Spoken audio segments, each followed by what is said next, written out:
घन का फिगर बनाते हैं। यहाँ पे ध्यान दीजिए,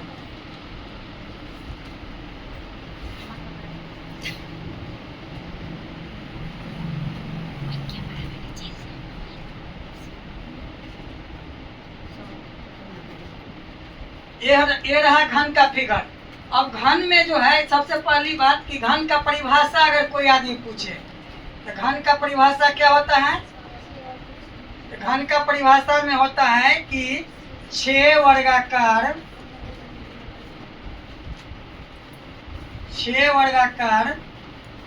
सतहों से मिलकर 6 वर्गाकार सतहों से मिलकर बनी आकृति को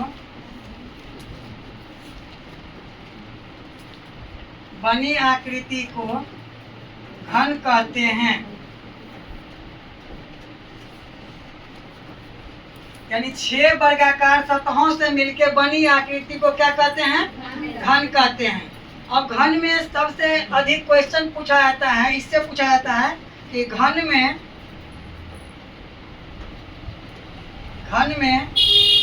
कोण या किनारा या भुजा, इसकी संख्या कितना होती है? 12। सतह या फलक कितना? 6। सतह या फलक कितना? 6। शीर्ष या कोण कितना? 8। और विकर्ण, घन में कितना विकर्ण? 4 विकर्ण। तो सबसे पहले यहाँ ध्यान दीजिए, घन में अगर क्वेश्चन पूछे कि कोण, किनारा या भुजा कितना? 12। सतह या फलक कितना? 6। शीर्ष कितना? कोण कितना? 8। विकर्ण कितना? 4। अब यहाँ पे समझिए कि शीर्ष, कोण, फलक ये सब क्या है। यहाँ पे समझिए, सबसे पहले हम यहाँ समझते हैं कि 12 को किनारा कौन कौन होता है। तो सबसे पहले यहाँ पे देखिए, यहाँ पे 1 हुआ, यहाँ पे 2 हुआ, यहाँ पे 3 हुआ, यहाँ पे 4 हुआ, यहाँ पे 5, यहाँ पे 6, यहाँ पे 7, यहाँ पे 9।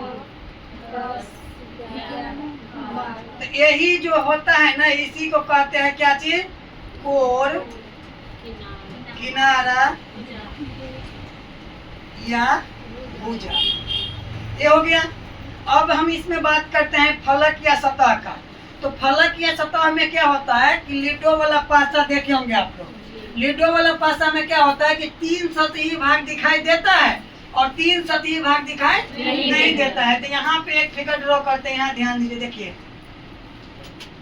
यहाँ पे देखिए, ये लिडो का पासा इस तरह से रहता है। जैसे मीन्स यह हुआ कि 1 2 3, ये 3 भाग दिखाई दिया सामने में कि नहीं? और 3 भाग अगर दिखाई दे रहा है तो 3 भाग अंदर में भी होगा। ये जो भाग नहीं दिखता है उसको क्या कहते हैं? अंदर मानी छिपा हुआ भाग। तो यही होता है जो यहाँ पे जो ये हुआ सतह या फलक। अब बात करते हैं शीर्ष या कोण का। अब बात क्या करते हैं? शीर्ष या कोण का। तो शीर्ष या कोण किसको कहते हैं? तो जहाँ पे भी 2 से अधिक लाइन आपस में मिलता हो उसको क्या कहते हैं? शीर्ष या कोण कहते हैं। उसको क्या कहते हैं? शीर्ष या कोण कहते हैं। तो यहाँ ध्यान दीजिए, देखिए इसी फिगर में लेते हैं। यहाँ पे देखिए, अगर हम यहाँ करते हैं तो यहाँ भी एक लाइन इधर से, एक लाइन इधर से, एक लाइन इधर से मिला। तो एक शीर्ष कोण ये हो गया, दूसरा ये हो गया, तीसरा ये हो गया, चौथा ये हो गया, पांचवा ये हो गया, छठा ये हो गया, सातवां ये हो गया और आठवां ये हो गया। इसका नाम दे दीजिए 1 2 3 4 5 6 7 8। तो शीर्ष या कोण कितना? 8। और विकर्ण का बात करते हैं। किसका बात करेंगे? विकर्ण का बात करेंगे। तो सबसे पहले हम आप लोग को बताए थे कि एक वर्ग में कितना विकर्ण? तो एक वर्ग में 2 विकर्ण। एक वर्ग में कितना विकर्ण? 2 विकर्ण। ऐसे ऐसे 2 वर्ग मिल के बना है घन। तो एक वर्ग में अगर 2 विकर्ण तो 2 वर्ग में कितना विकर्ण? 4 विकर्ण। यहाँ तक समझने में दिक्कत नहीं ना है?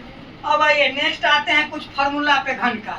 तो सबसे पहले घन का पहला फार्मूला होता है घन का आयतन। क्या होता है? घन का आयतन। तो घन का आयतन बराबर क्या होता है? घन का आयतन होता है भुजा का क्यूब। मीन्स ये कह सकते हैं इसको कि ए का क्यूब। घन का आयतन क्या होता है? भुजा का क्यूब। दूसरा फार्मूला होता है कि घन का संपूर्ण पृष्ठीय क्षेत्रफल। क्या होता है? संपूर्ण पृष्ठीय क्षेत्रफल। घन का संपूर्ण पृष्ठीय क्षेत्रफल क्या होता है? यहाँ पे लिखते हैं 6 गुने भुजा का स्क्वायर। घन का संपूर्ण पृष्ठीय क्षेत्रफल क्या होता है? 6 गुने भुजा का स्क्वायर। नेक्स्ट फार्मूला, तीसरा फार्मूला होता है कि घन का विकर्ण बराबर। तो घन का विकर्ण क्या होता है? √3 गुने भुजा। घन का विकर्ण क्या होता है? √3 गुने भुजा होता है। एक चीज और यहाँ पे समझना है आपको, नोट करके लिख लेना है। क्या चीज करके? नोट करके लिख लेना है यहाँ पे कि घन एक त्रियामी आकृति है। घन एक कैसी आकृति है? त्रियामी आकृति है। एक बार फिर से समझ लीजिए। देखिए, सबसे पहले यहाँ घन का आयतन बराबर क्या होता है? भुजा का क्यूब होता है। घन का संपूर्ण पृष्ठीय क्षेत्रफल कितना होता है? 6 गुने यानी 6 गुने भुजा का स्क्वायर होता है। घन का विकर्ण क्या होता है? √3 गुने भुजा होता है। घन एक कैसा आकृति है? त्रियामी आकृति है।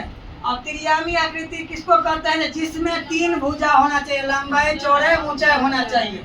यहाँ तक समझने में दिक्कत नहीं ना है? अब आइए देखिए, इससे पहले वाला में बताए थे हम